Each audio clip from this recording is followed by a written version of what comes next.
আমি বাজি ধরতাম না, না বাজি বাজি যেতাম না, কারণ ভুল হইতে পারে আমার। ভাই তো তোর ভুল হইতে পারে, আমার ভুল হইতে না। কিরে ভাই রেকর্ড করতেছ তুমি, করো না। আমরা তো কোনো দুর্নীতি আলাপ করি না। আমি কইছি 3টা এর মেয়ে,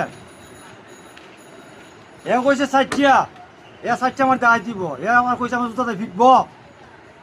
এ সাক্ষী তুমি বাবুল বাউরছি অন খেলা নিচু নিচে গেলে কো খেলা নিচু নিচে গেলে অন কথা কইতে কো না। আমি কি হইতাম? তুই সাক্ষী নি? আমি তো সাক্ষী হই। কে সাক্ষী? 3-4 না, আমি কোনো সাক্ষী নাই। তোমার আসলে তোমার কথা যা তোমার উঠবে। আচ্ছা যাক, আমার উপরে কথা, কথা আমার উপরে গেলে আমার ফোন এই বেটা তুই কথা বুঝিস, এই এবার ফরে ফরে ফরে দাবি ওরা সে বড় বন্ড এই ভিতরে একটা সুবিধা পর্যন্ত আর বলে আসো তো। আমি আর কি ধরতাম বাবা, কষ্ট করার নাই। সম্ভাবনা যারা আছে এটা কম লাগতো না। আর কইতো না সুর তো ক্যামেরাম্যান দেখলে খেলা মরুজ দিলা।